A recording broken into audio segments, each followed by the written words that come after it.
الله أكبر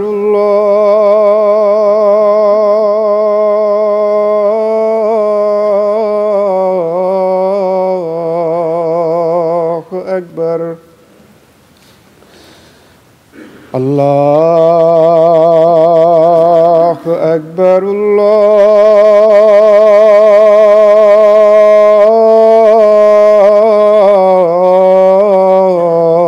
الله أكبر أشهد أن لا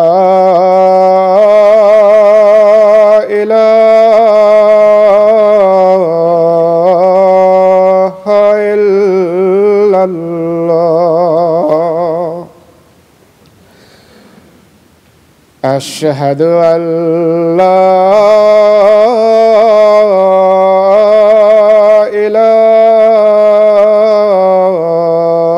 إله إلا الله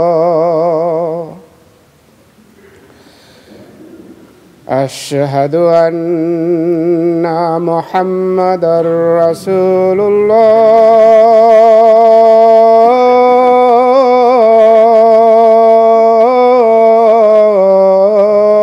الله أشهد أن محمدًا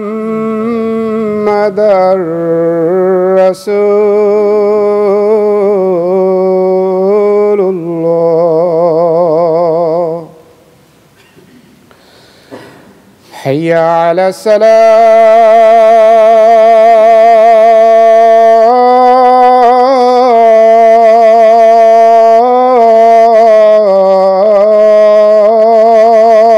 الصلاة حي على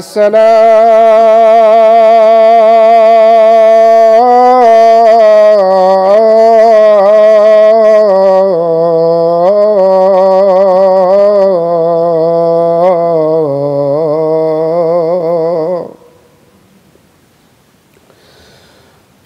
حي على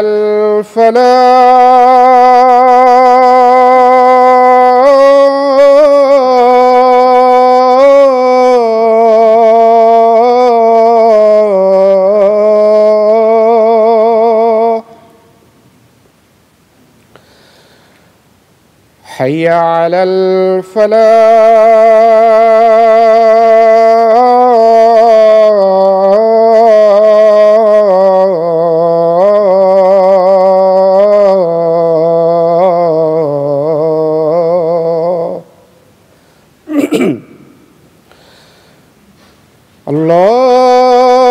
الله أكبر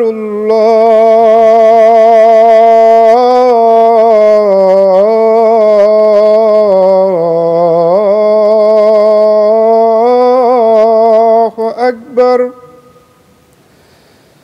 لا إله إلا الله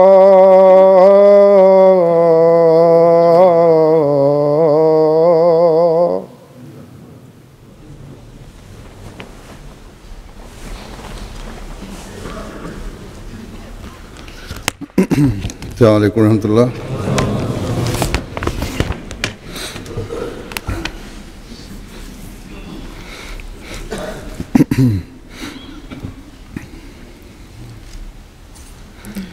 أشهد أن لا إله إلا الله وحده لا شريك له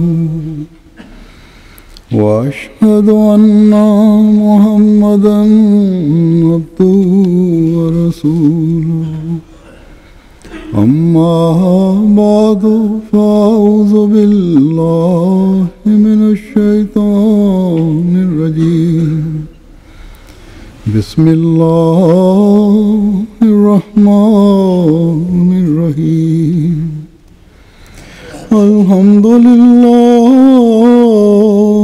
رب العالمين الرحمن الرحيم مالك يوم الدين إياك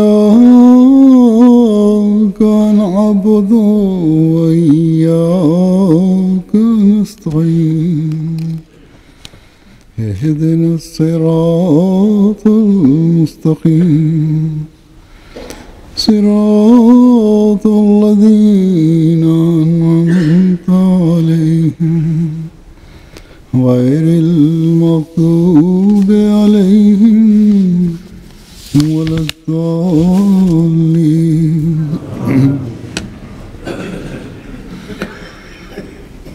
حضرت مسیح موعود علیہ الصلوۃ والسلام اپنے ایک شعری کلام میں فرماتے ہیں کہ وقت تھا وقت مسیحا نہ کسی اور کو وقت، میں نہ آتا تو کوئی اور ہی آیا ہوتا۔ پھر آپ فرماتے ہیں یہ کتاب میں ایک اشتہار میں کہ بعض نادانوں کا خیال ہے کہ گویا میں نے افتراء کے طور پر الہام کا دعویٰ کیا ہے۔ غلط ہے، بلکہ در حقیقت یہ کام اس قادر خدا کا ہے جس نے زمین و آسمان کو پیدا کیا اور اس جہان کو بنایا ہے۔ جس زمانے میں لوگوں کا ایمان خدا پر کم ہو جاتا ہے، اس وقت میرے جیسا ایک انسان پیدا کیا جاتا ہے اور خدا اس سے ہم کلام ہوتا ہے اور اس کے ذریعے سے اپنے عجائب کام دکھلاتا ہے، یہاں تک کہ لوگ سمجھ جاتے ہیں کہ خدا ہے۔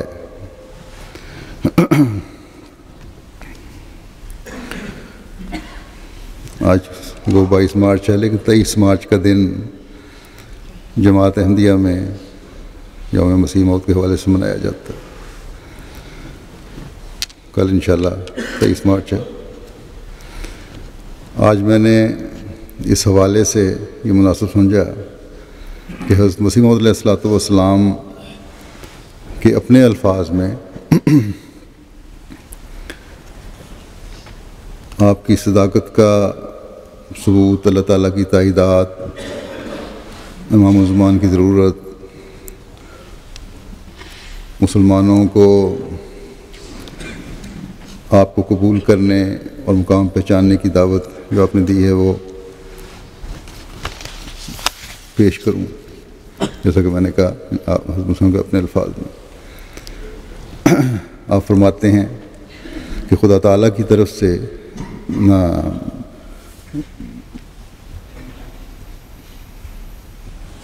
فرماتے ہیں وہ حوادث ارضی اور سماوی جو مسیح موعود کے ظہور کی علامت ہیں، وہ سب میرے وقت میں ظہور پذیر ہو گئی ہیں۔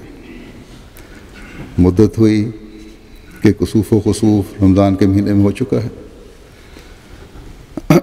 چاند اور سورج گرہن کا جو نشان تھا وہ ظاہر ہو چکا ہے، اور ستارہ ذو السنین بھی نکل چکا ہے، دمدار ستارہ، اور زلزلے بھی آئے اور مری بھی پڑی، یعنی ایسی بیماری جو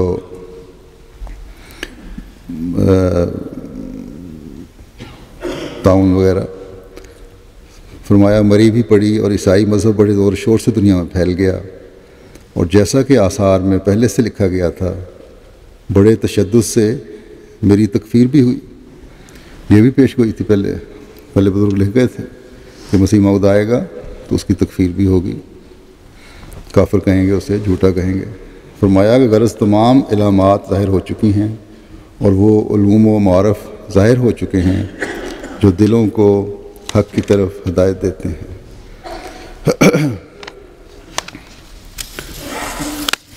بس یہ ایک آپ نے اپنی صداقت کے بارے میں فرمایا کہ یہ چیزیں ساری ظاہر ہو رہی ہیں، پھر بھی تم لوگ ہوش نہیں کرتے۔ پھر اسی طرح ایک اور جگہ آپ فرماتے ہیں کہ میں دیکھتا ہوں کہ وہ لوگ جو نیچر اور صحیفہ قدرت کے پیرو بننا چاہتے ہوں، ان کے لیے خدا تعالیٰ نے یہ نہایت عمدہ موقع دیا ہے کہ وہ میرے دعوے کو قبول کریں، کیونکہ وہ لوگ ان مشکلات میں گرفتار نہیں ہیں جن میں ہمارے دوسرے مخالف گرفتار ہیں، کیونکہ وہ خوب جانتے ہیں کہ حضرت عیسیٰ علیہ السلام فوت ہو گئے ہیں۔ جو لوگ اس بات پہ یقین رکھتے ہیں کہ حضرت عیسیٰ علیہ السلام فوت ہو گئے ہیں، ان کو مسیح موعود کے دعوے پہ غور کرنا چاہیے۔ فرمایا اور پھر ساتھ ہی اس کے انہیں یہ بھی ماننا پڑتا ہے کہ مسیح موعود کی نسبت جو پیشگوئی احادیث میں موجود ہے وہ ان متواترات میں سے ہے جن سے انکار کرنا کسی عقل مند کا کام نہیں۔ بس اس صورت میں یہ بات ضروری طور پر انہیں قبول کرنی پڑتی ہے کہ آنے والا مسیح اسی امت میں سے ہوگا۔ البتہ یہ سوال کرنا ان کا حق ہے کہ ہم کیوں کر یہ دعویٰ مسیح موعود ہونے کا قبول کریں۔ یہ تو ٹھیک ہے کہ اس امت میں مسیح موعود ہوگا، لیکن یہ کس طرح صحیح ثابت ہوتا ہے کہ آپ نے جو دعویٰ کیا ہے وہ صحیح ہے؟ تو فرمایا اس پر دلیل کیا ہے کہ وہ مسیح موعود تم ہی ہو؟ فرمایا اس کا جواب یہ ہے کہ جس زمانے اور جس ملک اور جس قصبے میں مسیح موعود کا ظاہر ہونا قرآن شریف اور احادیث سے ثابت ہوتا ہے، اور جن افعال خاصہ کو مسیح کے وجود کی علت غائی ٹھہرایا گیا ہے، یعنی ضروری چیز ٹھہرایا گیا ہے، اور جن حوادث ارضی اور سماوی کو مسیح موعود کے ظاہر ہونے کی علامات بیان فرمایا گیا ہے، اور جن علوم اور معارف کو مسیح موعود کا خاصہ ٹھہرایا گیا ہے، وہ سب باتیں اللہ تعالیٰ نے مجھ میں اور میرے زمانے میں اور میرے ملک میں جمع کر دی ہیں، اور پھر زیادہ تر اطمینان کے لیے آسمانی تائیدات میرے شامل حال کی۔ فارسی شعر آگے لکھا ہے آپ نے کہ چوں مرا حکم ازبع قوم مسیحی دادان، مصلحت را ابن مریم نام من بن ہادان، آسماں بارد نشان الوقت میں گوید زمین، ایند و شاہد ازبع تصدیق من استادان، کہ مجھے چونکہ مسیح کی قوم کے لیے حکم دیا گیا ہے اس لیے میرا نام ابن مریم رکھا گیا ہے۔ آسمان نشان برسا رہا ہے، زمین بھی کہہ رہی ہے کہ یہی وقت ہے، یہ دو گواہ میری تصدیق کے لیے کھڑے ہیں۔ فرماتے ہیں اب تفصیل اس کی یہ ہے کہ اشارات نص قرآنی سے ثابت ہوتا ہے کہ ہمارے نبی صلی اللہ علیہ وسلم مسیل موسیٰ ہیں، اور آپ کا سلسلہ خلافت حضرت موسیٰ کے سلسلہ خلافت سے بالکل مشابہ ہے، اور جس طرح حضرت موسیٰ کو وعدہ دیا گیا تھا کہ آخری زمانے میں یعنی جب کہ سلسلہ اسرائیلی نبوت کا انتہا تک پہنچ جائے گا اور بنی اسرائیل کئی فرقے ہو جائیں گے اور ایک دوسرے کی تکذیب کرے گا اور ایک دوسرے کی تکذیب کرے گا، یہاں تک کہ بعض کو کافر کہیں گے، تب اللہ تعالیٰ ایک خلیفہ حامی دین موسیٰ یعنی حضرت عیسیٰ علیہ السلام کو پیدا کرے گا، اور وہ بنی اسرائیل کی مختلف بھیڑوں کو اپنے پاس اکٹھی کرے گا اور بھیڑیے اور بکری کو ایک جگہ جمع کر دے گا، اور سب قوموں کے لیے ایک حکم بن کر اندرونی اختلاف کو درمیان سے اٹھا دے گا۔ مسئلہ یہ ہے کہ مظلوم قوموں کو اور ظالم قوموں کو اکٹھا کرے گا، یہ عیسیٰ کے لیے تھا، اور بغض اور کینوں کو دور کر دے گا۔ یہی وعدہ قرآن میں بھی دیا گیا تھا، جس کی طرف یہ آیت اشارہ کرتی ہے کہ آخرین منہم لما یلحقوا بہم، اور حدیثوں میں اس کی بہت تفصیل ہے، چنانچہ لکھا ہے کہ یہ امت بھی اسی قدر فرقے ہو جائیں گے جس قدر کے یہود کے فرقے ہوئے تھے، اور ایک دوسرے کی تکذیب اور تکفیر کرے گا، ایک دوسرے کو جھوٹا اور کافر کہیں گے، اور یہ سب لوگ اناد اور بغض باہمی میں ترقی کریں گے، یعنی ایک دوسرے میں بغض سے اور ایک دوسرے کی دشمنی میں بڑھتے چلے جائیں گے، اس وقت تک کہ مسیح موعود حکم ہو کر نہ دنیا میں آوے۔ اور جب وہ حکم ہو کر آئے گا تو بعض بغض اور شہناہ کو دور کر دے گا، آئے گا تو بغض اور شہناہ کو دور کر دے گا، یعنی بغض اور کینہ اور دشمنی جو ہے اس کو دور کر دے گا۔ اور اس کے زمانے میں بھیڑیا اور بکری ایک جگہ جمع ہو جائیں گے، یہ ظالم اور مظلوم جو ہیں یا کمزور اور طاقتور جو ہیں وہ اکٹھے ہو کر ایک دین پر قائم ہوں گے اور صرف خدا تعالیٰ کی جو رضا ہے اس کو حاصل کرنے کی کوشش کریں گے۔ چنانچہ یہ بات تمام تاریخ جاننے والوں کو معلوم ہے کہ حضرت عیسیٰ علیہ السلام ایسے ہی وقت میں آئے تھے کہ جب اسرائیلی قوموں میں بڑا تفرقہ پیدا ہو گیا تھا اور ایک دوسرے کے مکفر اور مکذب ہو گئے تھے۔ اسی طرح یہ عاجز بھی ایسے وقت میں آیا ہے کہ جب اندرونی اختلافات انتہا تک پہنچ گئے اور ایک فرقہ دوسرے کو کافر بنانے لگا، اور اس تفرقہ کے وقت میں امت محمدیہ کو ایک حکم کی ضرورت تھی، سو خدا نے مجھے حکم کر کے بھیجا ہے۔ آج بھی اب دیکھ لیں یہ کفر کے فتوے ایک دوسرے پہ لگاتے ہیں، چاہے جماعت احمدیہ کے لیے ایک ہو جائیں، اکٹھے ہو جائیں کافر بنانے کے لیے، گالیاں دینے کے لیے، لیکن پھر بھی ایک دوسرے پر ان کے فتوے جو ہیں وہ قائم ہیں۔ پھر فرمایا، اور یہ ایک عجیب اتفاق ہو گیا ہے جس کی طرف نصوص قرآنیہ اور حدیثیہ کا اشارہ پایا جاتا ہے کہ جیسا کہ حضرت عیسیٰ علیہ السلام حضرت موسیٰ سے 1300 برس بعد 14ویں صدی میں پیدا ہوئے، اسی طرح یہ عاجز بھی 14ویں صدی میں خدا تعالیٰ کی طرف سے مبعوث ہوا۔ معلوم ہوتا ہے کہ اسی لحاظ سے بڑے بڑے اہل کشف اس بات کی طرف گئے کہ وہ مسیح موعود 14ویں صدی میں مبعوث ہوگا، اور فرمایا اللہ تعالیٰ نے میرا نام غلام احمد قادیانی رکھ کر اسی بات کی طرف اشارہ فرمایا، کیونکہ اس نام میں 1300 کا عدد پورا کیا گیا ہے۔ غلام احمد قادیانی میں حروف ابجد کے لحاظ سے 1300 کا عدد پورا ہوتا ہے۔ غرض قرآن اور احادیث سے اس بات کا کافی ثبوت ملتا ہے کہ آنے والا مسیح 14ویں صدی میں ظہور کرے گا، اور وہ تفرقہ مذاہب اسلام اور غلبہ باہمی انات کے وقت میں آئے گا۔ پھر اپنی صداقت کا ایک ثبوت اور دیتے ہیں، فرمایا کہ فصوص الحکم میں شیخ ابن العربی اپنے ایک کشف میں یہ لکھتے ہیں کہ وہ خاتم الولایت ہے اور تمام پیدا ہوگا، یعنی مسیح موعود، اور ایک لڑکی اس کے ساتھ متولد ہوگی، اور وہ چینی ہوگا، یعنی اس کے باپ دادے چینی ممالک میں رہے ہوں گے۔ سو خدا تعالیٰ کے ارادے نے ان سب باتوں کو پورا کر دیا۔ میں لکھ چکا ہوں کہ میں تمام پیدا ہوا، جڑواں پیدا ہوا تھا، اور میرے ساتھ ایک لڑکی تھی، اور ہمارے بزرگ سمرقند میں جو چین سے تعلق رکھتا ہے رہتے تھے۔ پھر آپ فرماتے ہیں، میں پہلے بھی لکھ چکا ہوں کہ قرآن شریف کی روح سے کوئی دعویٰ معمور من اللہ ہونے کا اکمل اور اتم طور پر اس صورت میں ثابت ہو سکتا ہے جبکہ 3 پہلو سے اس کا ثبوت ظاہر ہو۔ اول یہ کہ نصوص صریحہ اس کی صحت پر گواہی دیں، یعنی وہ دعویٰ کتاب اللہ کے مخالف نہ ہو۔ دوسرے یہ کہ عقلی دلائل اس کے مؤید اور مصدق ہوں۔ تیسرے یہ کہ آسمانی نشان اس مدعی کی تصدیق کریں۔ سو ان تینوں وجوہ استدلال کی روح سے میرا دعویٰ ثابت ہے۔ نصوص حدیثیہ جو طالب حق کو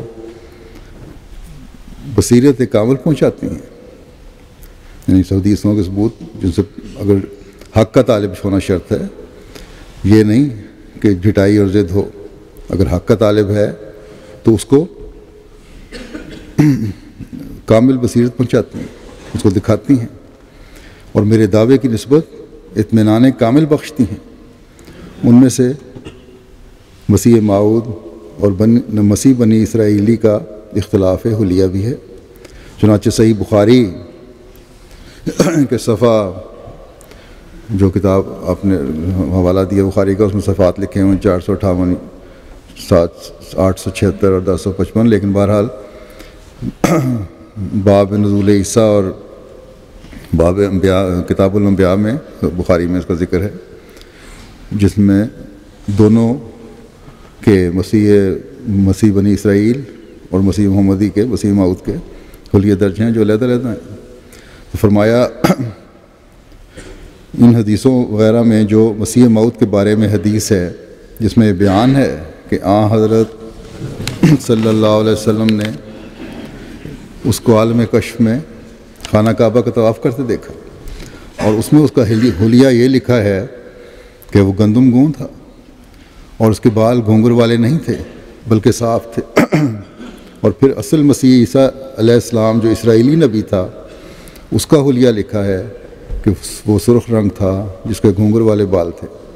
اور صحیح بخاری میں جا بجا یہ التزام کیا گیا ہے کہ آنے والے مسیح موعود کے حلیے میں گندم گوں اور سیدھے بال لکھ دیا ہے، اور حضرت عیسیٰ کے حلیے میں جا بجا سرخ رنگ اور گھونگھر والے بال لکھتا گیا ہے، جس سے ثابت ہوتا ہے کہ حضرت صلی اللہ علیہ وسلم نے آنے والے مسیح موعود کو ایک علیحدہ انسان قرار دیا ہے، اور اس کی صفت میں امامکم منکم بیان فرمایا ہے، اور حضرت عیسیٰ علیہ السلام کو علیحدہ انسان قرار دیا ہے، اور بعض مناسبات کے لحاظ سے عیسیٰ بن مریم کا نام دونوں پر اطلاق کر دیا ہے۔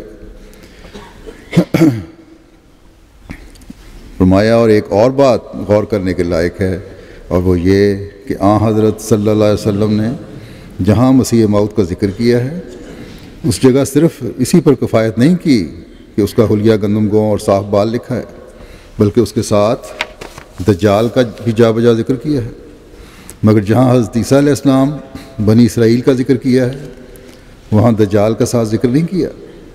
بس اس سے بھی ثابت ہوتا ہے کہ حضرت صلی اللہ علیہ وسلم کی نظر میں عیسیٰ بن مریم دو تھے، ایک وہ جو گندم گوں اور صاف بالوں والا ظاہر ہونے والا تھا جس کے ساتھ دجال ہے، اور دوسرا وہ جو سرخ رنگ اور گھنگریالے بالوں والا ہے اور بنی اسرائیلی ہے جس کے ساتھ دجال نہیں۔ اور یہ بات بھی یاد رکھنے کے لائق ہے کہ حضرت عیسیٰ علیہ السلام شامی تھے، اور شامیوں کو آدم یعنی گندم گوں ہرگز نہیں کہا جاتا، مگر ہندیوں کو آدم یعنی گندم گوں کہا جاتا ہے۔ اس دلیل سے بھی معلوم ہوتا ہے کہ وہ گندم گوں مسیح موعود جو آنے والا بیان کیا گیا ہے وہ ہرگز شامی نہیں ہے بلکہ ہندی ہے۔ اس جگہ یاد رہے کہ نصارہ کی تاریخ سے بھی یہی ثابت ہوتا ہے کہ حضرت عیسیٰ گندم گوں نہیں تھے بلکہ عام شامیوں کی طرح سرخ رنگ تھے، مگر آنے والے مسیح موعود کا حلیہ ہرگز شامیوں کا حلیہ نہیں ہے، جیسا کہ حدیث کے الفاظ سے ظاہر ہے۔ پھر آپ فرماتے ہیں کہ اس وقت کے مولوی اگر دیانت اور دین پر قائم ہو کر سوچیں تو انہیں ضرور اقرار کرنا پڑے گا کہ 14ویں صدی کے مجدد کا کام کسر صلیب ہے، اور چونکہ یہ وہی کام ہے جو مسیح موعود سے مخصوص ہے، اس لیے بالضرورت یہ نتیجہ نکلتا ہے کہ 14ویں صدی کا مجدد مسیح موعود چاہیے۔ اور اگر 14ویں صدی میں فسق و فجور بھی مثل شراب خوری و زنا کاری وغیرہ بہت پھیلے ہوئے ہیں،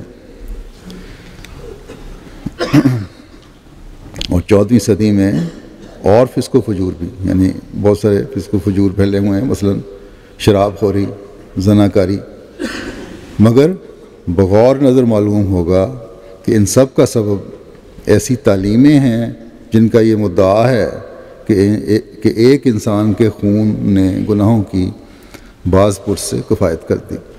یہ جو اتنی برائیاں پھیلی ہوئی ہیں، ان کی وجہ یہ ہے کہ یہ نظریہ قائم ہو گیا ہے، یہ تعلیم ہے کہ حضرت عیسیٰ کے کفارے کی وجہ سے ان کو گناہوں کی باز پرس نہیں ہوگی، پوچھا نہیں جائے گا۔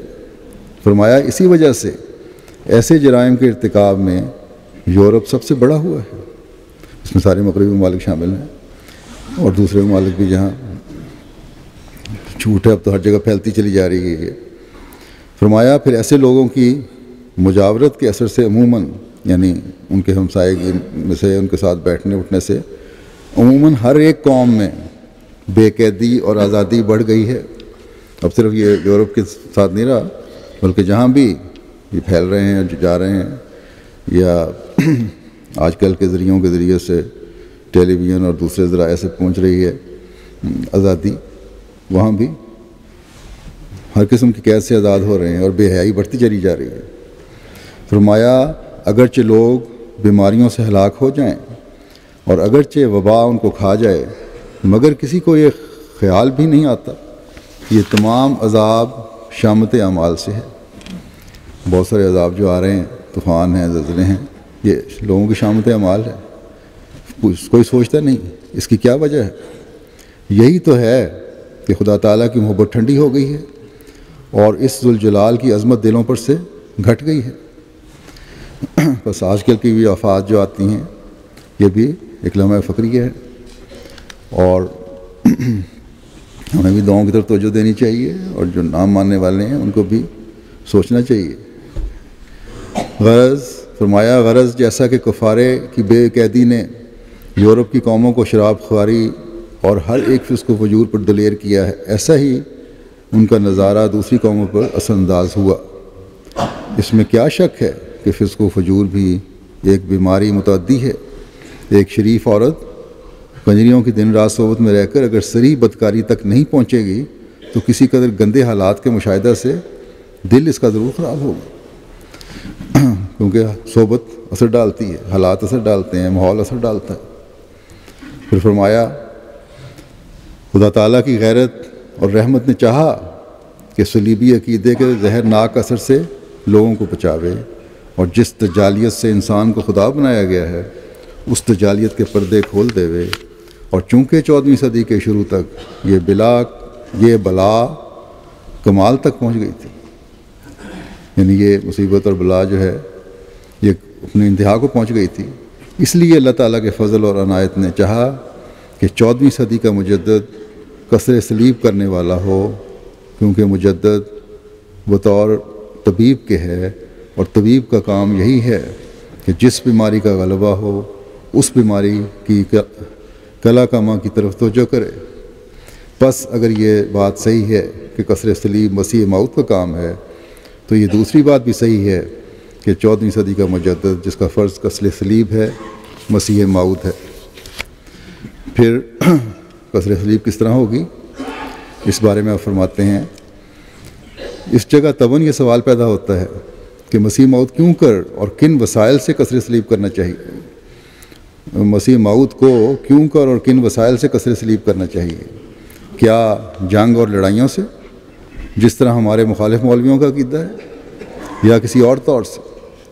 اس کا جواب یہ ہے کہ مولوی لوگ خدا ان کے حال پر رحم کرے اس عقیدے میں سراسر غلطی پر ہیں. مسیح موت کا منصب ہرگز نہیں ہے کہ وہ جنگ اور لڑائیاں کرے بلکہ اس کا منصب یہ ہے کہ حجج عقلیہ یعنی عقلی دلائل سے اور آیات سماویہ آسمانی نشانات سے اور دعا سے اس فتنے کو فروغ کرے. یہ 3 ہتھیار خدا تعالیٰ نے اس کو دیے ہیں اور تینوں میں ایسی اعجازی قوت رکھی ہے جس میں اس کا غیر ہرگز اس سے مقابلہ نہیں کر سکے گا. آخر اسی طور سے صلیب توڑا جائے گا یہاں تک کہ ہر ایک محقق نظر سے اس کی عظمت اور بزرگی جاتی رہے گی. جو بھی تحقیق کرنے کی نظر سے دیکھے گا، غور کرے گا اس پہ نظر سے صلیب کی عظمت اور بزرگی جو ہے اثر جو پڑا ہوا ہے وہ ختم ہو جائے گی اور رفتہ رفتہ توحید قبول کرنے کے وسیع دروازے کھلیں گے. یہ سب کچھ تدریجاً ہوگا کیونکہ خدا تعالیٰ کے سارے کام تدریجی ہیں، کچھ ہماری حیات میں اور کچھ بعد میں ہوگا. اسلام ابتدا میں بھی تدریجاً ہی ترقی پذیر ہوا اور پھر انتہا میں بھی تدریجاً اپنی پہلی حالت کی طرف آئے گا. بس اب یہ حضرت مسیح موعود علیہ السلام کے ماننے والوں کو بھی فرض ہے کہ اس فریضے کی سر انجام دہی میں مصروف ہوں اور توحید کو قائم کرنے کی کوشش کریں. پھر آپ فرماتے ہیں کہ یاد رہے اپنے امام اور حکم ہونے کے بارے میں کہ یاد رہے کہ امام الزمان کے لفظ میں نبی، رسول، محدث، مجدد سب داخل ہیں، مگر جو لوگ ارشاد اور ہدایت خلق اللہ کے لیے معمور نہیں ہوئے اور نہ وہ کمالات ان کو دیے گئے، وہ گو ولی ہوں یا ابدال ہوں، امام الزمان نہیں کہلا سکتے۔ اور اب بالآخر یہ سوال باقی رہا کہ اس زمانے میں امام الزمان کون ہے، جس کی پیروی تمام عام مسلمانوں اور زاہدوں اور خواب بینوں اور ملہموں کو کرنی خدا تعالیٰ کی طرف سے فرض قرار دیا گیا ہے۔ یعنی ہر مسلمان کو، ہر نیک آدمی کو، جن کو خوابیں آتی ہیں ان کو بھی، جن کو الہام ہوئے مسیح کے آنے کے، امام کے آنے کے، ان کو بھی۔ میں اس وقت بے دھڑک کہتا ہوں کہ خدا تعالیٰ کے فضل اور عنایت سے وہ امام الزمان میں ہوں، اور مجھ میں خدا تعالیٰ نے وہ تمام علامتیں اور تمام شرطیں جمع کی ہیں، اور اس صدی کے سر پر مجھے مبعوث فرمایا ہے، جس میں سے 15 برس گزر بھی گئے ہیں جب یہ اپنے تعریف فرمائی اس وقت۔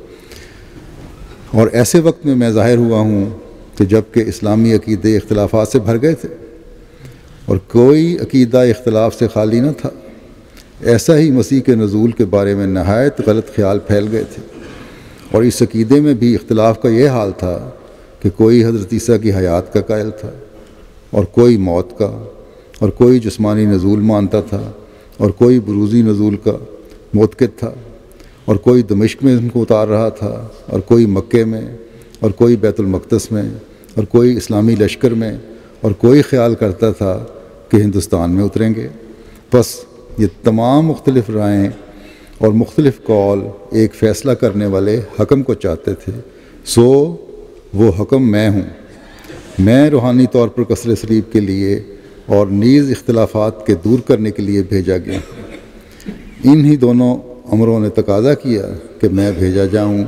میرے لیے ضروری نہیں تھا کہ میں اپنی حقیقت کی کوئی اور دلیل پیش کروں، کیونکہ ضرورت خود دلیل، جو حالات تھے وہ مسیح موعود کے آنے کا تقاضا کر رہے تھے اور ضرورت تھی، اور یہی دلیل کافی تھی۔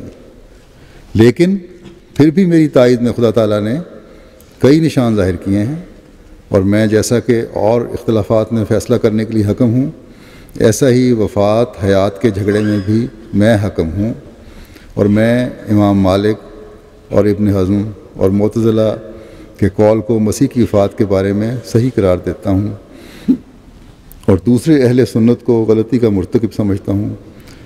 میں بحیثیت حکم ہونے کے ان جھگڑا کرنے والوں میں یہ حکم صادر کرتا ہوں کہ نزول کے اجمالی معنوں میں یہ گروہ اہل سنت کا سچا ہے، کیونکہ مسیح کا بروزی طور پر نزول ہونا ضروری تھا۔ ہاں، نزول کی کیفیت بیان کرنے میں ان لوگوں نے غلطی کھائی۔ ایک حد تک تو سچا ہے کہ نزول بروزی ہونا تھا، لیکن کیفیت میں غلطی کھائی۔ نزول صفت بروزی تھا، نہ کہ حقیقی۔ اور مسیح کی وفات کے مسئلے میں معتزلہ اور امام مالک اور ابن حزم وغیرہ ہم کلام ان کے سچے ہیں، کیونکہ بموجب نص صریح آیت کریمہ یعنی آیت فلما توفیتنی کے مسیح کا عیسائیوں کے بگڑنے سے پہلے وفات پانا ضروری تھا۔ یہ میری طرف سے بطور حکم کے فیصلہ ہے۔ اب جو شخص میرے فیصلہ کو قبول نہیں کرتا، وہ اس کو قبول نہیں کرتا جس نے مجھے حکم مقرر فرمایا ہے۔ اگر یہ سوال پیش ہو کہ تمہارے حکم ہونے کا ثبوت کیا ہے، اس کا یہ جواب ہے کہ جس زمانے کے لیے حکم آنا چاہیے تھا وہ زمانہ موجود ہے، اور جس قوم کی صلیبی غلطیوں کی حکم نے اصلاح کرنی تھی وہ قوم موجود ہے، اور جن نشانوں نے اس حکم پر گواہی دینی تھی وہ نشان ظہور میں آ چکے ہیں، آسمانی بھی اور زمینی بھی، اور اب بھی نشانوں کا سلسلہ شروع ہے۔ آسمان نشان ظاہر کر رہا ہے، زمین نشان ظاہر کر رہی ہے، اور مبارک وہ جن کی آنکھیں اب بند نہ رہیں۔ اللہ تعالیٰ امت مسلمہ کی آنکھیں کھولے اور حکم کو ماننے والے بنے۔ پھر آپ فرماتے ہیں، میرے مخالف اپنے دلوں میں آپ ہی سوچیں، اگر میں در حقیقت وہی مسیح موعود ہوں جس کو حضرت صلی اللہ علیہ وسلم نے اپنا ایک بازو قرار دیا ہے، اور جس کو سلام بھیجا ہے، اور جس کا نام حکم اور عدل اور امام اور خلیفۃ اللہ رکھا ہے، تو کیا ایسے شخص پر ایک معمولی جو ترکی کے بادشاہ کا ذکر ہے، لیکن باہر اس کو چھوڑتا ہوں۔ فرمایا کہ ایسے شخص پر لعنتیں بھیجنا، اس کو گالیاں دینا جائز تھا، بادشاہ کا یا کسی کا بھی۔ ذرا اپنے جوش کو تھام کے سوچیں، نہ میرے لیے بلکہ اللہ اور رسول کے لیے، کہ کیا ایسے مدعی کے ساتھ ایسا کرنا روا تھا؟ میں زیادہ کہنا نہیں چاہتا، کیونکہ میرا مقدمہ تم سب کے ساتھ آسمان پر ہے۔ اگر میں وہی ہوں جس کا وعدہ نبی صلی اللہ علیہ وسلم کے پاک لبوں نے کیا تھا، تو تم نے نہ میرا بلکہ خدا کا گناہ کیا ہے۔ اور اگر پہلے سے آثار صحیحہ میں یہ وارد نہ ہوتا کہ اس کو دکھ دیا جائے گا اور اس پر لعنتیں بھیجی جائیں گی، جیسے پہلے بھی ذکر ہو چکا ہے، تو تم لوگوں کی مجال نہ تھی جو تم مجھے وہ دکھ دیتے جو تم نے دیا۔ یہ تو دیا جانا مقدر تھا مسیح کے لیے، پہلے لکھا گیا تھا، پر ضرور تھا کہ وہ سب نوشتے پورے ہوں جو خدا کی طرف سے لکھے گئے تھے اور اب تک تمہیں ملزم کرنے کے لیے تمہاری کتابوں میں موجود ہیں، جن کو تم زبان سے پڑھتے اور پھر تکفیر اور لعنت کر کے مہر لگا دیتے ہو کہ وہ بد علماء اور ان کے دوست جو مہدی کی تکفیر کریں گے اور مسیح سے مقابلہ سے پیش آئیں گے، وہ تم ہی ہو۔ پھر فرماتے ہیں، پھر یہ بھی سوچو کہ جس حالت میں میں وہ شخص ہوں جو اس مسیح موعود ہونے کا دعویٰ رکھتا ہوں، جس کی نسبت رسول اللہ صلی اللہ علیہ وسلم نے فرما دیا ہے کہ وہ تمہارا امام اور خلیفہ ہے، اور اس پر خدا اور اس کے نبی کا سلام ہے، اور اس کا دشمن لعنتی اور اس کا دوست خدا کا دوست ہے، اور وہ تمام دنیا کے لیے حکم ہو کر آئے گا اور اپنے تمام قول اور فعل میں عادل ہوگا۔ تو کیا یہ تقویٰ کا طریق تھا کہ میرے دعویٰ کو سن کر اور میرے نشانوں کو دیکھ کر اور میرے ثبوتوں کا مشاہدہ کر کے مجھے یہ صلہ دیتے کہ گندی گالیاں اور ٹھٹھے اور ہنسی سے پیش آتے؟ کیا نشان ظاہر نہیں ہوئے؟ کیا آسمانی تائیدیں ظہور میں نہیں آئیں؟ کیا ان سب وقتوں اور موسموں کا پتہ نہیں لگ گیا جو احادیث اور آثار میں بیان کی گئی تھیں؟ تو پھر اس قدر کیوں بے باکی دکھلائی گئی؟ ہاں، اگر میرے دعوے میں اب بھی شک تھا یا میرے دلائل اور نشانوں میں کچھ شبہ تھا تو غربت اور نیک نیتی، عاجزی اور نیک نیتی سے اور خدا ترسی سے اس شبہ کو دور کرایا ہوتا۔ آپ فرماتے ہیں، میں نے بار بار کہا کہ آؤ اپنے شکوک مٹا لو، اپنے شکوک اور شبہ جو ہیں مٹا لو، پر کوئی نہیں آیا۔ میں نے فیصلہ کے لیے ہر ایک کو بلایا، پر کسی نے اس طرف رخ نہیں کیا۔ میں نے کہا کہ تم استخارہ کرو اور رو رو کر خدا تعالیٰ سے چاہو کہ وہ تو تم پر حقیقت کھولے، پر تم نے کچھ نہ کیا اور تکذیب سے بھی باز نہ آئے۔ خدا نے میری نسبت سچ کہا کہ دنیا میں ایک نذیر آیا، پر دنیا نے اس کو قبول نہ کیا، لیکن خدا اسے قبول کرے گا اور بڑے زور آور حملوں سے اس کی سچائی ظاہر کر دے گا۔ کیا یہ ممکن ہے کہ ایک شخص در حقیقت سچا ہو اور ضائع کیا جائے؟ کیا یہ ہو سکتا ہے کہ ایک شخص خدا کی طرف سے ہو اور برباد ہو جائے؟ اے لوگو، تم خدا سے مت لڑو، یہ وہ کام ہے جو خدا تمہارے لیے اور تمہارے ایمان کے لیے کرنا چاہتا ہے، اس کے مزاحم مت ہو۔ اگر تم بجلی کے سامنے کھڑے ہو سکتے ہو مگر خدا کے سامنے تمہیں ہرگز طاقت نہیں۔ اگر یہ کاروبار انسان کی طرف سے ہوتا تو تمہارے حملوں کی کچھ بھی حاجت نہ تھی، خدا اس کو نیست و نابود کرنے کے لیے خود کافی تھا۔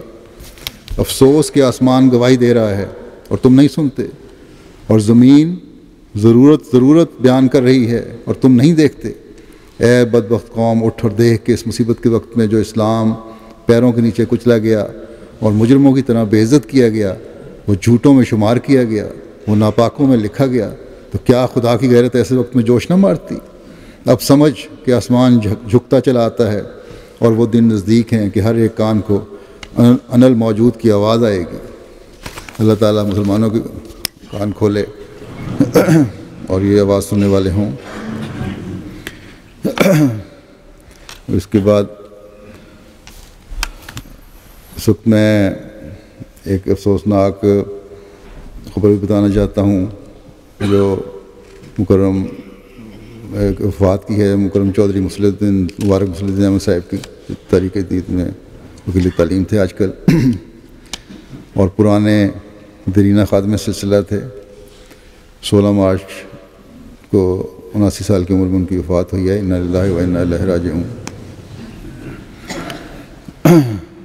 آپ 21 جون 1934 میں پیدا ہوئے، مکرم صوفی غلام محمد صاحب کے گھر میں جو صحابی تھے، آپ کے دادا بھی صحابی تھے، والد بھی.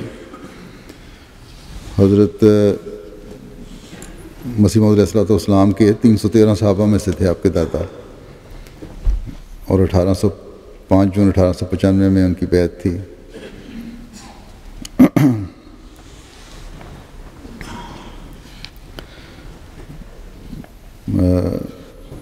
تقسیم ہند کے بعد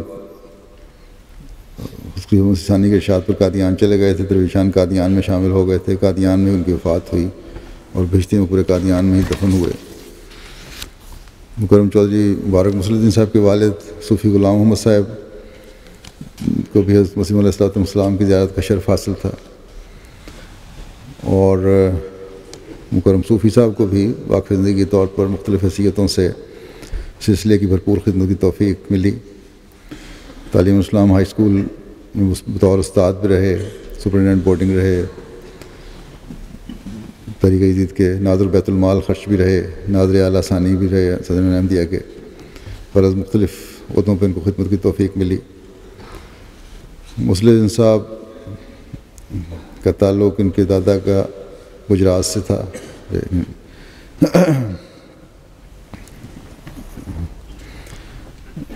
18 جون 1949 کو ان کے والدین نے تو پہلے ان کو پیش کیا تھا وقف کے لیے.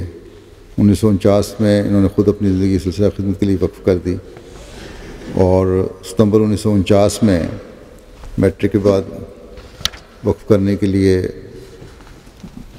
کرنے والے 8 واقفین کو ربا میں انٹرویو کے لیے بلایا حضرت خلیفۃ مسیح ثانی نے، اور خود ہی ان کے پرچے سیٹ کیے اور خود ہی ان کا امتحان لیا، انٹرویو لیا. ان میں ایک مبارک مسل الدین صاحب بھی تھے. پھر بعض کو فرمایا کہ کالج میں مزید تعلیم حاصل کریں. تعلیم الاسلام ہائی اسکول میں 9ویں تک پڑھے تھے آپ. پھر چنیوٹ میں جو ہائی اسکول تھا تعلیم الاسلام ہائی اسکول، یہاں سے انہوں نے میٹرک فرسٹ ڈویژن میں پاس کیا. پھر 1953 میں تعلیم اسلام کالج لاہور سے BSc کرنے کے بعد گورنمنٹ کالج لاہور سے 1956 میں پنجاب یونیورسٹی کے تحت ریاضی یا حساب کا میں MSc کی. اور پھر جیسے کہ یہ وقف تھے 1956 کو وکالت دیوان میں حاضر ہوئے. آپ کا پہلا تقرر امانت تحریک جدید میں کیا گیا، چند ماہ وہاں کام کیا. پھر وکالت مال میں تقرر ہوا. پھر آپ کو جماعت کا ایک تجارتی ادارہ تھا ایشو افریقن، وہاں بھجوایا گیا، چند سال وہاں رہے. 1964 کے آغاز میں واپس تحریک جدید میں آئے، اور وکالت مال ثانی میں بطور نائب وکیل المال ثانی 1972 تک رہے، اور 1972 میں سے 2001 تک وکیل المال کے طور پر کام کیا. اس کے بعد 2001 میں اب وفات تک وکیل التعلیم تھے. اور اس کے علاوہ بھی جماعت کے مختلف کمیٹیوں اور بورڈ جو تھے ان کے ممبر رہے. مجلس کارپرداز بشتی مقبرہ کے ممبر بھی تھے. بڑے صاحب الرائے تھے اللہ تعالیٰ سے، گہرا بڑی سوچ سمجھ کے مشورہ دینے والے اور گہرا علم رکھنے والے. ہر اس کمیٹی کے بارے میں جہاں بھی ممبر تھے ان کی حاضری ایک تو باقاعدہ ہوتی تھی، دوسرے باقاعدہ تحقیق کر کے علم حاصل کر کے جایا کرتے تھے. خلافت سے بھی بے انتہا اخلاص اور محبت کا تعلق تھا. قرآن کریم کے بھی بہت سے حصے آپ کو حفظ تھے. تلاوت بڑی اچھی کیا کرتے تھے. اکثر شورا کے موقع پر تلاوت کا ان کو موقع ملتا تھا. خدمت کا سلسلہ 57 سال پر محیط ہے. ذیلی تنظیموں میں بھی خدام احمدیہ وغیرہ میں بڑا لمبا عرصہ کام کیا. 1964 میں ان کی شادی ہوئی اور ان کی اہلیہ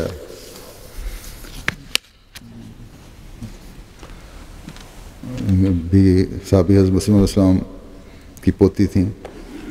کھارے کے رہنے والے تھے. سپیدر غلام رسول صاحب ان کے والد تھے.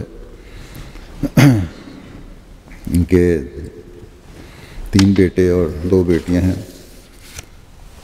اہلیہ بیان کرتی ہیں کہ گھر میں آئے مہمان یا کام کرنے والے اگر سلسلہ یا نظام کے خلاف کبھی کوئی بات کرتے تو انہیں سختی سے منع فرماتے اور کبھی سلسلے خلاف بات برداشت نہیں کرتے تھے۔ یہ لجنہ کی پاکستان کی نائب صدر ہیں، ان کی اہلیہ کہتی ہیں جب میں لجنہ کے کام کے لیے مجھے دورہ جات کے لیے جانا ہوتا تو کبھی مجھے منع نہیں کیا، بلکہ جماعتی کاموں میں ہمیشہ ولیت دیتے رہے، اور بعض موقع ایسے بھی آئے کہ ٹھیک ہے لجنہ کا کام کرو، کھانا بھی خود پکانا پڑا تو پکا لیا۔ ان کے بیٹے منصور انجم صاحب لکھتے ہیں کہ بنگلہ دیش کے دورے میں میں نے بھجوایا تھا ان کو کچھ سال پہلے، وہاں ان کو شدید دل کی تکلیف بڑی پرانی چل رہی تھی، 30 سال سے تقریباً ان کو دل کی تکلیف شروع ہوئی اور سانس بھی رکنے لگ گیا۔ تو کہتے ہیں میں نے ان کو فون کیا کہ میں آ جاتا ہوں بنگلہ دیش، میرا آنا کینیڈا سے آسان ہے۔ انہوں نے جواب دیا کہ نہیں، یہاں خلیفہ وقت کے کہا ہوا ہے اور جماعت پورا خیال رکھ رہی ہے، تمہیں آنے کی ضرورت نہیں ہے، اور کوئی بات بھی ہوتی تو وہ خلیفہ وقت سے ضرور پوچھتے۔ ان کے بیٹے حافظ ناصر الدین، یہ بھی حافظ قرآن تھے، ان کے بیٹے لکھتے ہیں کہ میرے والد صاحب کے پاس مختلف لوگوں کی امانتیں تھیں، اور لوگوں کی امانتوں اور چندوں اور وصیتوں کا حساب بھی آپ کے پاس ہوتا تھا، جو آپ باقاعدگی سے ادائیگیاں کرتے اور پھر ان کو اطلاع کرتے تھے۔ مجد الدین صاحب ان کے بیٹے ہیں، وہ کہتے ہیں کہ گھر میں کبھی کوئی بات ہوتی عام معاملات میں بھی تو بات کر رہے ہوتے، تھوڑی دیر کے بعد یہ آتے اور کہتے کہ میں نے اس بارے میں مشورے کے لیے اور دعا کے لیے خلیفہ وقت کو خط لکھ دیا۔ ہر بات جو تھی وہ پوچھا کرتے تھے، چاہے وہ گھریلو ہو، اور کہا کرتے تھے کہ وقف زندگی کبھی بھی کسی چیز کا تقاضا نہیں کرتا۔ وقف زندگی کے فارم میں اب تو مختلف شرائط بنا دی گئی ہیں۔ کہتے ہیں ہمارے سامنے جو وقف زندگی کا تھا وقت میں پیش ہوا، اس میں صرف یہی ایک شرط تھی کہ مطالبہ نہیں کرنا،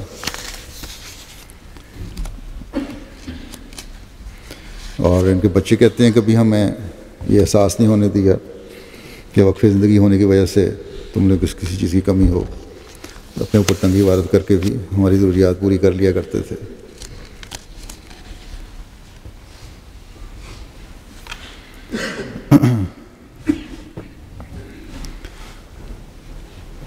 مصلح الدین صاحب کے والد بھی واقف زندگی تھے، اور ان کا اکلوتا بیٹا تھے مصلح الدین صاحب، 7 بہنوں کے بھائی، ان کو بھی انہوں نے وقف کیا، اور کبھی بھی کسی قسم کے تنگی کا شکوہ نہیں کیا۔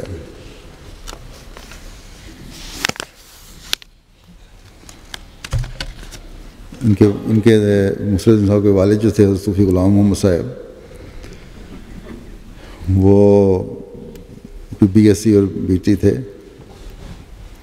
ان کو جب اسکول سے ریٹائرمنٹ ہوئی تو انہوں نے حضرت محمد ثانی کی خدمت میں لکھا کہ میری ریٹائرمنٹ ہو گئی اور میں تو وقف زندگی ہوں، اب کیا حکم کا انتظار کروں، اب میں نے کیا کرنا ہے۔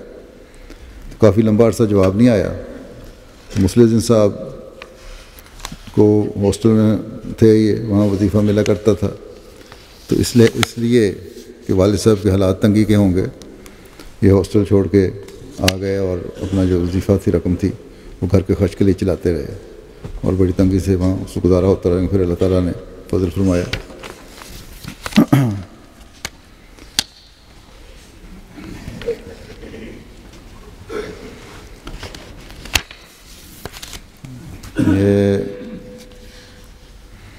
ایک یہ واقعہ لکھتے ہیں، ایک کہتے ہیں کہ میں ایک دفعہ اپنے اسلام آباد گیا کسی جماعتی کام سے، تو میں ایک دوست تھا، اس کو میں عرصے سے نہیں ملا تھا، اس کے پاس گیا، وہ باتوں میں پوچھنے لگا تمہیں آج کل تم نائب وکیل المعال بھی ہو، جماعت کے حالات تب اچھے ہیں، تمہیں کیا الاؤنس ملتا ہے، کتنا ملتا ہے۔ مقصد اس کا پوچھنے کا یہ تھا کہ اب تمہاری الاؤنس جو ہے، تنخواہ جو ہے زیادہ ہونی چاہیے۔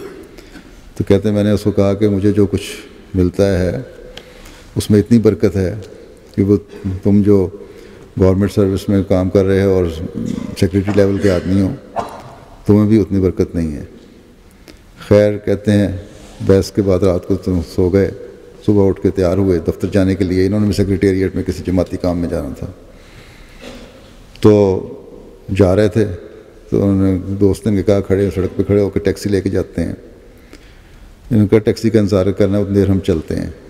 چل رہے تھے, جا رہے تھے سڑک پہ, تو ایک گاڑی آ کے رکی بڑی سی اور فلیگ کار تھی. اس میں آ کے رکا اور اس جو افسر تھا سرکاری اس کو نہیں پوچھا, ان کو کہنے لگا کہ آپ فلاں جگہ سیکریٹریٹ میں جانا چاہتے ہیں.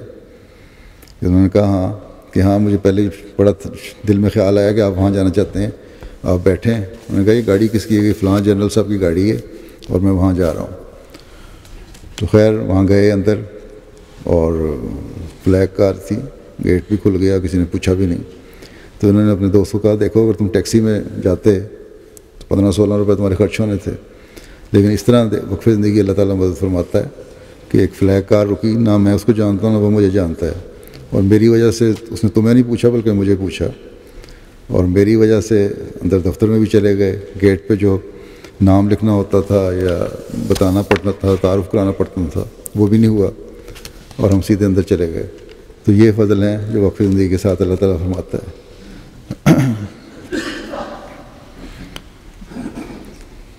حضرت مسیح رابع رحمہ اللہ تعالیٰ نے اپنے خطبے میں اپنی ایک مبشر رویا کا ذکر کیا تھا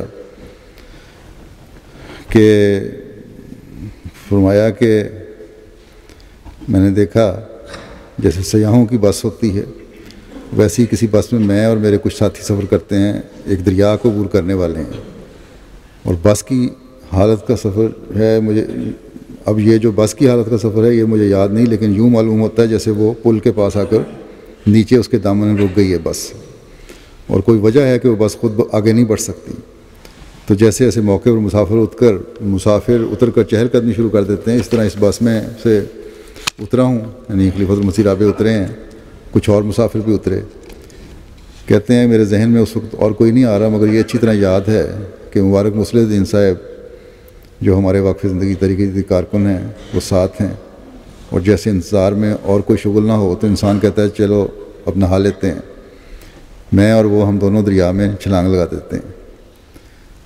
تو کہتے ہیں میرے ذہن میں اس وقت یہ خیال ہوا کہ ہم تھوڑا سا تیر کے واپس آ جائیں گے, لیکن مبارک مصلح الدین مجھ سے تھوڑے سے 2 ہاتھ آگے ہیں اور مجھے کہتے ہیں کہ چلیں اب اسی طرح دریا پار کرتے ہیں. تو میرے ذہن میں یہ خیال ہے کہ دریا تو بھرپور بہہ رہا ہے, جیسے دریائے سندھ میں سیلاب کے وقت ہوتا ہے, اگرچہ کناروں سے چھلکا نہیں لیکن لبالب ہے اور بہت ہی بھرپور قوت کے ساتھ بہہ رہا ہے. تو میں یہ سمجھتا ہوں کہ پتہ نہیں ہم یہ کر بھی سکیں گے کہ نہیں. مبارک مصلح الدین کہتے ہیں کہ نہیں ہم کر سکتے ہیں, اور میں کہتا ہوں کہ ٹھیک ہے پھر چلتے ہیں. لیکن مجھے حیرت ہوتی ہے کہ اگرچہ میں کوئی ایسا تیراک نہیں, مگر تیراکی کے غیر معمولی طاقت پیدا ہوتی ہے, اور چند ہاتھوں میں بڑے بڑے فاصلے طے ہونے لگتے ہیں, یہاں تک کہ جب مڑ کے دیکھتا ہوں تو وہ پچھلا کنارہ بہت دور رہ جاتا ہے, اور پھر 2-4 ہاتھ لگانے سے وہ باقی دریا بھی عبور ہو جاتا ہے اور دوسری طرف ہم کنارے لگتے ہیں. اور تعجب کی بات یہ ہے کہ اگرچہ مبارک مصلح الدین مجھے رویا میں اپنے آگے دکھائی دیتے ہیں, مگر جب کنارے لگتا ہوں تو پہلے میں لگتا ہوں پھر وہ لگتے ہیں, اور اس طرح ہم دوسری طرف پہنچ جاتے ہیں. اور پھر یہ جائزہ لے رہے ہیں کس طرح یہاں سے باہر نکل کر دوسرے کنارے سے باہر کی عام دنیا میں ابھریں. تو پھر لکھتے ہیں آپ کہ رویا یہاں ختم ہو گئی, جو ایسی رویا تھی جو عام طور پر دستور کے مطابق انسان کے ذہن میں آتی نہیں. اس لیے رویا ختم ہونے کے بعد میرے ذہن پر یہ بڑا بھاری اثر تھا کہ یہ ایک واضح پیغام ہے جس میں اللہ تعالیٰ کی کسی نئی منزل کی فتح کرنے کی خوشخبری دے رہا ہے. اور اگرچہ ایک حصہ اس کا ابھی تک مجھے واضح نہیں ہوا کہ وہ ساتھی جو ہم سے پیچھے ہیں وہ کیوں چھوڑے گئے اور ہم 2 کیوں آگے نکل آئے, لیکن بہرحال ذہن میں یہ تاثر ضرور ہے کہ اس میں کوئی انذار نہیں بلکہ خوشخبری تھی کہ دریا کی موجوں نے اگرچہ بس کو روک دیا لیکن ہمارے سفر کی راہ میں حائل نہیں ہو سکی. تو بہرحال یہ بابرکت رویا بھی تھی, اس میں یہ بھی ساتھی ان کو دیکھا انہوں نے, ان کے نام کے لحاظ سے بھی مبارک خواب ہے, جماعت کی ترقیات بھی اس میں ہیں.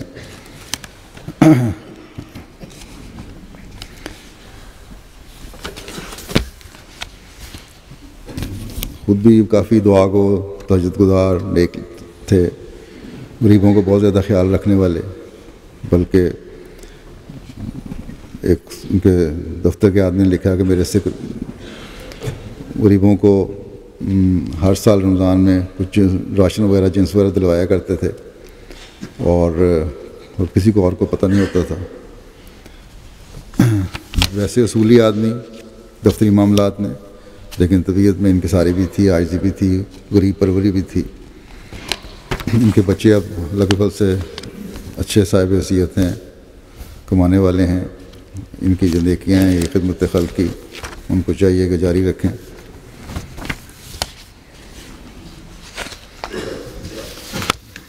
ان کی خواہش تھی اپنی ایک بیٹی کو ڈاکٹر بنانے کی، لیکن کہتی ہیں جب ہم ملنے گئے اس قیوم سی رابع کو تو انہوں نے کہا کہ لڑکیاں ڈاکٹر بن جائیں تو پھر بڑا مسئلہ ہوتا ہے، گھریلو کاموں میں مشکل پڑتی ہے. تو بس اتنی بات کی تھی. تو انہوں نے اس ارادہ ترک کر دیا. پھر بعد میں خیر اللہ تعالیٰ نے اس لڑکی پہ اس طرح فضل فرمایا کہ کینیڈا جا کے اس کو PhD کر کے ڈاکٹر بننے کی اللہ تعالیٰ نے توفیق دی.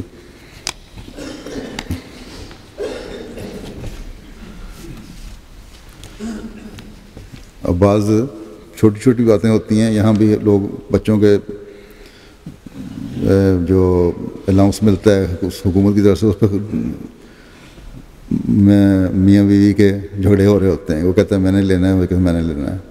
لیکن ان کا بچہ لکھتا ہے کہ مجھے اچھے نمبر میں نے لیے تو مجھے اسکالرشپ ملا. تو مجھے میرے والد نے کہا کہ یہ اسکالرشپ تمہیں ملا ہے، یہ تمہاری محنت کی وجہ سے تمہیں ملا ہے، لیکن تمہاری جو پڑھائی کا خرچہ اور رہن سہن کا خرچہ ہے وہ میں پورا دوں گا. یہ تمہاری اپنی فیس ہے، اس پہ میرا یا ہمارے گھر کا کسی کا کوئی حق نہیں. لیکن اس کا یہ مطلب ہی نہیں ہے کہ بچے مطالبہ شروع کرتے ہیں کہ ہمارا حق بن گیا. کہنے کا مطلب یہ ہے کہ اصل مقصد جس چیز کے لیے ہو اس پہ استعمال ہونی چاہیے رقم.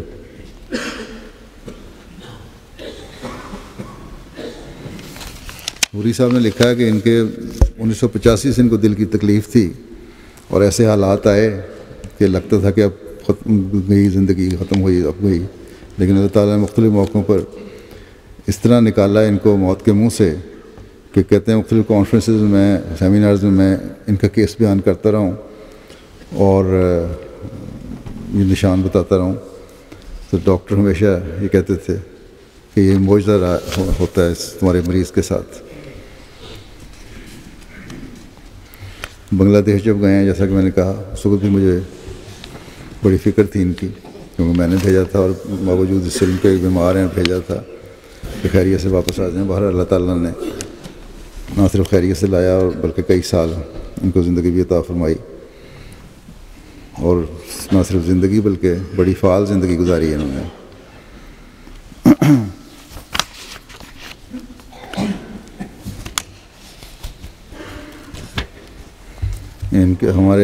ان کے ساتھ کام کرنے والے مربی سلسلہ ہبت الرحمان صاحب لکھتے ہیں کہ جامعہ احمدیہ میں ان کی تقریر تھی 20 مارچ یوم مسیح موت کے لحاظ کی وجہ سے کے موقع پر. تو پرنسپل صاحب جو ملنے آئے، پرنسپل صاحب نے بھی یہ لکھا تھا. تو چوہدری صاحب نے اشاروں سے کہا کہ میں نے تقریر تو تیار کی، کل میں صبح 7 بجے سے 12 بجے تک بیٹھ کے تقریر تیار کرتا رہا، لیکن اب میں ہسپتال میں ہوں، تقریر کر نہیں سکوں گا. تو بہرحال ہر چیز کا ان کو بڑا فکر رہتی تھی اور پہلے کام کیا کرتے تھے. میں نے بھی ان کے ساتھ دفتر میں وکالت مال میں تقریباً 8 سال کام کیا ہے. بہت کچھ ان سے سیکھا. ڈرافٹنگ وغیرہ بھی بڑی اچھی تھی ان کی. بجٹ کی بنانے کے لیے بڑا ان کو ملکہ تھا، اور بعض دفعہ رات 11-12 بجے تک کام ہوتا تھا دفتر میں. لیکن یہ نہیں کہ دوسروں پہ چھوڑ دیا کرو اور خود گھر چلے گئے، ساتھ بیٹھ کے کام کرواتے تھے صحیح رات. بڑے اخلاص اور وفا تھا ان میں. جب ناظر اعلیٰ بنا ہوں میں، پہلے میں ماتحت تھا، ناظر اعلیٰ جب بنا ہوں تب بھی میں نے دیکھا اطاعت کا جذبہ بے انتہا تھا، اور خلافت کے ساتھ بات تو پھر اخلاص اور وفا ان بہت زیادہ بڑھ گیا تھا. اللہ تعالیٰ ان کے درجات بلند فرمائے اور ان کے بچوں کو بھی، نسلوں کو بھی خلافت اور جماعت سے ہمیشہ وابستہ رکھے.